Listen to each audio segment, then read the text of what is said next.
Salut à tous les amis, j'espère que vous allez bien. On se retrouve aujourd'hui pour une nouvelle vidéo. On va évoquer évidemment toutes les rumeurs mercato parce qu'il y a pas mal de réunions en ce moment à Barcelone pour traiter du futur de pas mal de joueurs. Donc on va traiter évidemment de toutes ces informations. Juste avant, petit instant promotion. Profitez des promotions actuelles pour vous offrir des maillots vintage du Barça ou des maillots beaucoup plus actuels. Donc tous les détails sont dans la description. C'est des maillots répliques de bonne qualité. Ça fait quasiment 3 ans et demi maintenant que je travaille avec ce partenaire. Quasiment pas de problème. Donc si vous avez des questions, n'hésitez pas à les poser sur Instagram ou encore sur Twitter. Allons-y pour la vidéo de la journée, avec évidemment beaucoup d'informations. En priorité, on va donc évoquer le cas Xavi Simons, parce que c'est vraiment le cas qui, évidemment, fait le plus parler. Le joueur néerlandais qui appartient aujourd'hui au PSG, qui a été prêté donc au Red Bull, au Rasenball Leipzig, évidemment, fait une bonne saison. Après une bonne saison également au PSV Eindhoven, ce qu'on sait, c'est que dans son contrat, on lui aurait permis donc de pouvoir choisir sa destination en cas de prêt, sachant que le Barça pousse pour un prêt selon Fabrizio Romano, alors que le Paris Saint-Germain voudrait beaucoup plus une vente, mais dans un autre club, notamment des clubs anglais, qui seraient très intéressés parce qu'ils savent que le Barça ne pourrait pas l'acheter.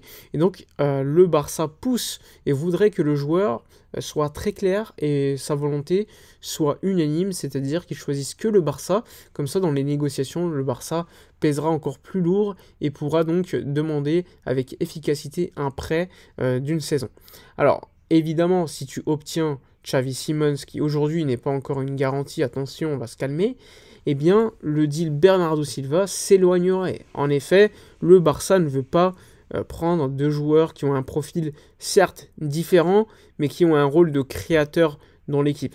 Évidemment, Bernardo est capable de jouer beaucoup plus sur le côté, et on sait que ça tourne plutôt bien dans une équipe comme City, où ça tourne collectivement très bien, mais dans une équipe comme le Barça, qui est beaucoup plus en difficulté collectivement, est-ce que Bernardo sera au niveau ?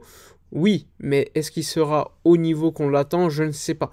Xavi Simons est beaucoup plus jeune, beaucoup plus d'incertitudes, mais c'est un joueur qui ne coûte pas d'argent, ce qui te permettrait évidemment de pouvoir te renforcer à ce poste et de renforcer prioritairement d'autres postes comme le poste de numéro 6 ou d'ailier gauche. Là aussi, ailier gauche, comme vous le savez, la priorité étant Nico Williams, le joueur de l'Athletic Club. Il y aurait déjà eu des discussions avec son entourage, une discussion positive. Évidemment, le joueur n'est pas désespéré à vouloir quitter l'Athletic Club, c'est le club de sa vie, il a été formé là-bas, il a même prolongé il y a quelques temps.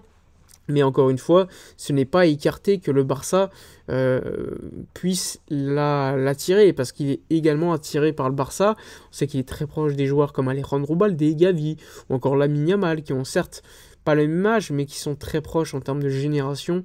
Donc là aussi, ça peut être très intéressant pour le Barça, sachant que le prix n'est pas si élevé que ça. Pour un joueur de sa trempe, de sa qualité, de son potentiel, on le rappelle, environ 50 millions d'euros de clause libératoire, peut-être un peu plus. Donc ça reste quand même accessible. Il ne veut pas aller en première ligue, parce qu'il y a beaucoup de clubs comme Aston Villa, Chelsea, qui est très intéressé par Nico Williams, mais il veut rester chez lui en Espagne. Ensuite, le poste de numéro 6, comme vous le savez, pas d'avancée, pas de nouveauté, les priorités étant Kimmich. Il y a eu une discussion avec Zubimendi, mais les négociations n'ont pas avancé. Pour Kimmich, une réunion est prévue dans quelques jours entre Deco et l'avocat de Kimmich et le joueur. Donc là aussi, ça pourrait être très intéressant en termes de discussion, il faudra suivre cela. Ensuite, autre information également à suivre, elle concerne cette fois-ci Rafinha, qui ne serait pas fermé à un départ. Évidemment, s'il choisit la destination, il ne veut pas aller en Arabie Saoudite, ce qui est légitime, sa carrière n'est pas finie. Il veut rester en priorité à Barcelone, mais il n'écarte pas non plus la possibilité de partir en Angleterre. Et on sait qu'il a une cote assez élevée, déjà après sa saison plutôt positive, on va pas se mentir. Et ensuite en Angleterre, où il avait très bien fonctionné avec Leeds United, il a une bonne image là-bas. C'est un joueur qui a un âge qui n'est pas si avancé que cela. Donc là aussi, c'est un joueur qui pourrait apporter beaucoup d'argent en cas de départ, mais il faudra également le remplacer. Mais on le sait, c'est un joueur qui jouait comme ailier gauche en fin de saison, et comme vous le savez, le Barça piste Nico Williams à ce poste-là. Sachant que le côté droit paraît plutôt fermé avec Lamine Yamal, Ferran Torres qui peuvent jouer à ce poste, avec également, comme vous le savez, la possibilité de mettre un quatrième milieu. Ce serait pas surprenant non plus de voir ça, avec Xavi qui aime beaucoup ce dispositif. Donc là aussi, c'est un autre élément qu'il faudra suivre.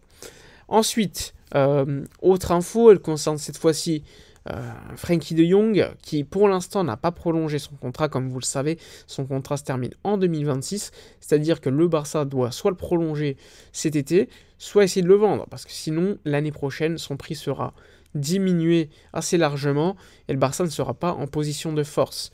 Mundo Deportivo explique que Erik ten Hag, qui pour l'instant n'est pas garanti de rester à United, voudrait retrouver Frenkie de Jong, soit à Manchester, soit dans un autre club où il coachera.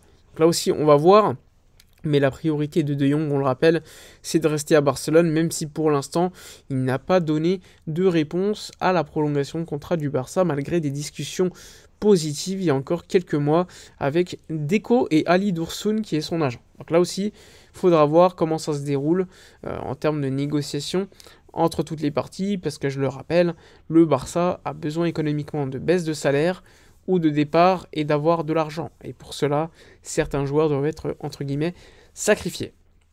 Le Barça, concernant les Joao Cancelo ou encore Joao Félix, a un plan. Le plan est simple, vouloir les garder en prêt une saison supplémentaire. Ils ne veulent pas faire de folie, ce qui est légitime.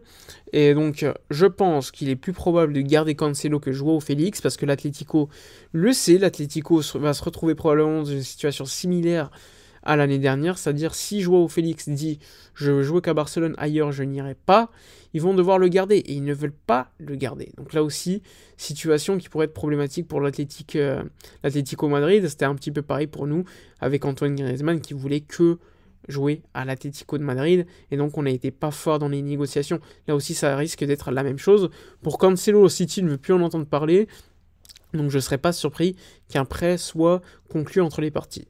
Autre info, cette fois-ci, Serginho Dest, le joueur blessé du Barça prêté au PSV. Donc le PSV le sait, son contrat se termine en 2026. Ils allaient lever l'option d'achat de 10 millions d'euros, mais il s'est blessé gravement.